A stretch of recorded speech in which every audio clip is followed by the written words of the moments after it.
Para saudara dan saudari yang Tuhan cintai, selamat pagi dan selamat bertemu lagi dalam Renungan Harian edisi hari Kamis tanggal 17 September 2020. Mengawali hari yang baru ini, kita hendak mendengar dan merenungkan sabda Tuhan. Marilah sebelum kita mendengar dan merenungkan sabda Tuhan, kita berdoa. Dalam nama Bapa dan Putra dan Roh Kudus. Amin. Allah Bapa kami, sumber cahaya sejati, bagaimana kami dapat hidup kalau tidak Kau beri kekuatan? Dengan perantar Yesus, cahaya hidup kami. Kami mohon semoga kami dapat semakin memahami kitab suci dan mengalami belas kasih-Mu. Bersabdalah ya Tuhan, kami siap untuk mendengarkan. Semoga sabda-Mu yang hendak kami dengar dan kami renungkan untuk mengawali hidup hari yang baru ini sungguh menjiwai seluruh kehidupan kami di sepanjang hari ini. Terpujilah Engkau Bapa, Putra dan Roh Kudus, kini dan sepanjang segala masa. Amin.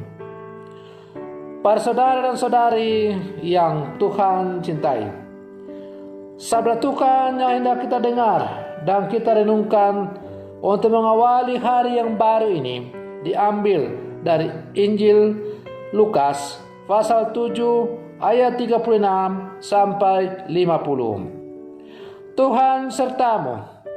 Inilah Injil Tuhan kita Yesus Kristus menurut Santo Lukas.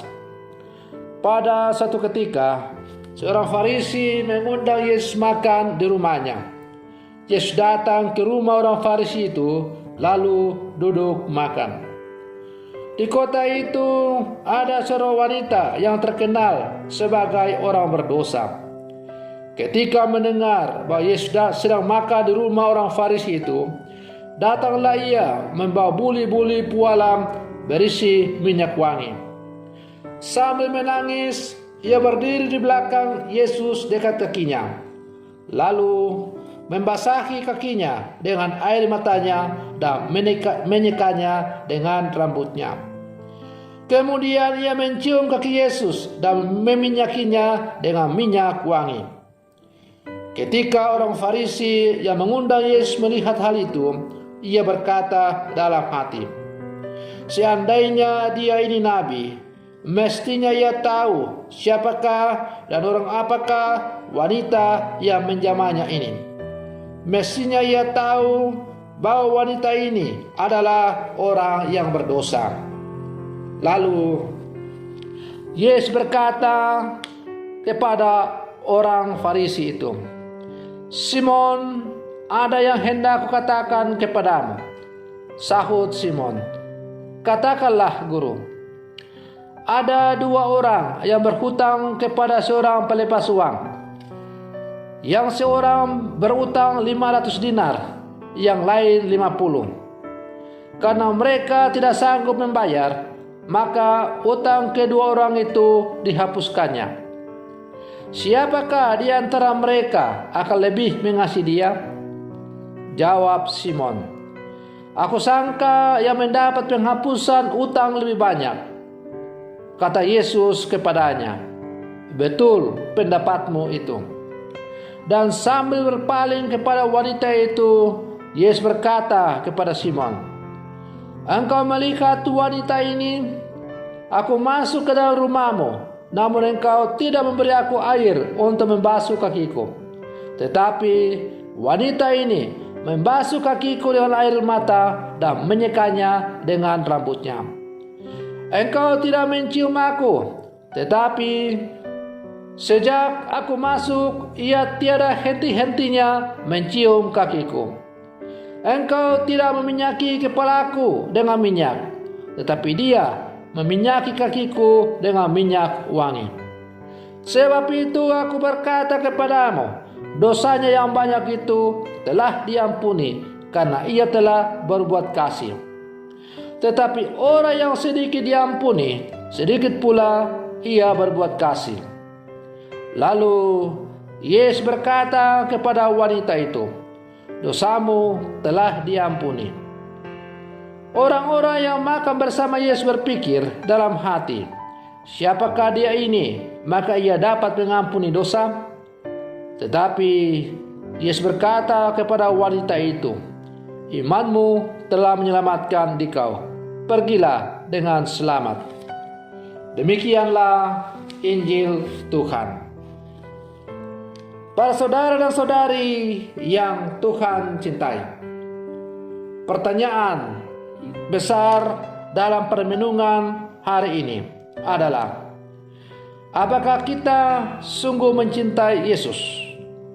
Apakah kita yang telah percaya kepada Yesus, yang diawali dengan penerimaan sakramen baptis, kita sungguh-sungguh mencintai Yesus, dan cinta kita kepada Yesus itu sungguh kita nyatakan dalam tindakan yang konkret dengan melakukan segala sesuatu yang diajarkan oleh Yesus?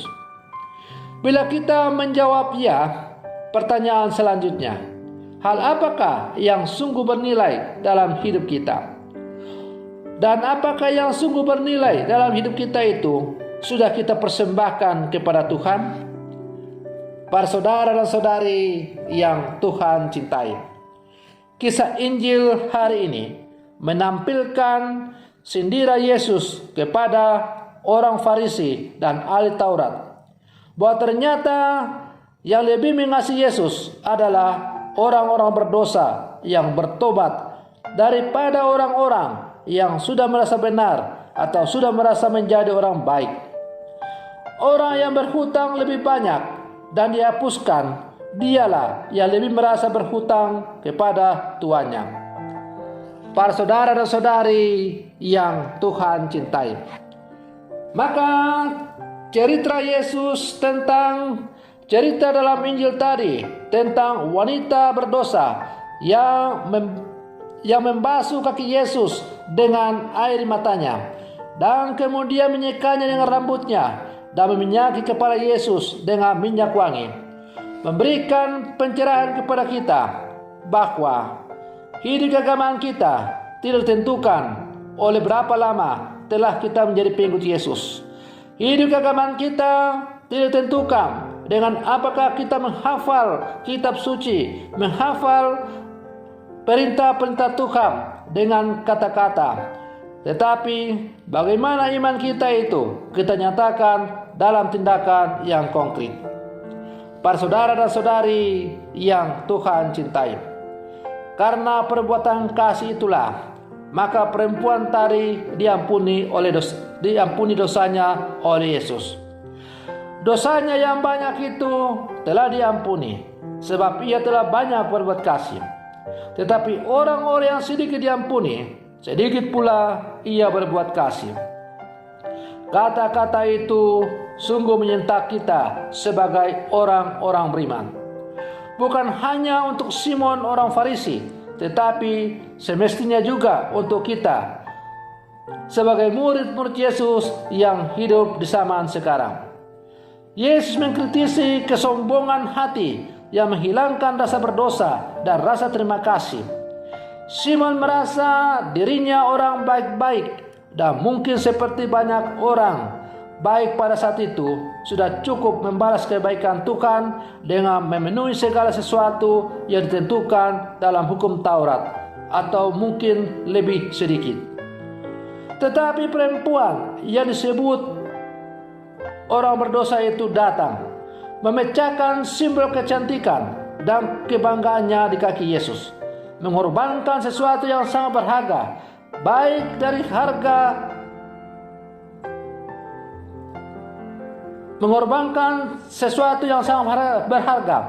baik dari sisi harga maupun maknanya bagi dirinya, bahkan memberikan rambutnya, mahkotanya untuk menyeka kaki Yesus. Apa yang diperbuat oleh perempuan ini sungguh luar biasa. Yesus menghendaki persembahan seluruh diri, persembahan kebanggaan, persembahan kehebatan dan mahkota-mahkota kita untuk dipecahkan di kaki Tuhan. Kita diajak untuk selalu merendahkan diri, mencontoh perempuan berdosa tadi yang meninggalkan segala-galanya dan kemudian datang bersimpuh di kaki Yesus dan menangisi dosa-dosa yang ada dalam diri kita. Para saudara dan saudari yang Tuhan cintai, rasa terima kasih perempuan itu mendorongnya melakukan itu semua. Ia sungguh menyadari kasih Allah yang sangat besar sehingga ia tidak membutuhkan lagi semua mahkota dan kebanggaannya. Tuhan sudah memberi semuanya, yaitu dengan mengampuni dosa-dosanya. Para saudara dan saudari yang Tuhan cintai, bagaimanakah dengan kita? Apa yang menjadi kebanggaan dalam hidup kita? Apa yang menjadi mahkota-mahkota dalam hidup kita? Apa yang menjadi yang selalu kita perjuangkan dengan segala macam dalam hidup kita? Semuanya itu tidak ada artinya untuk kehidupan kita di masa yang akan datang. Kita hanya bisa memperoleh makna yang penting dan yang menyelamatkan hanya dengan datang mempersembahkan segala sesuatu yang kita miliki dan kemudian merendahkan diri serendah-rendahnya di kaki Yesus. Maka marilah dalam kehidupan kita terus berjuang untuk selalu datang bertekuk lutut di depan kayu Yesus, karena kita semua adalah orang-orang berdosa. Kita orang-orang yang tidak berdaya. Hanya karena kekuatan Tuhan dan kemurahan Tuhan semata-mata maka kita bisa hidup. Semoga permenungan saya ini untuk mengawali hari yang baru ini semakin mengajak kita untuk menjadi murid-murid Yesus yang sejati. Semoga demikian. Selamat pagi. Tuhan Yesus memberkati.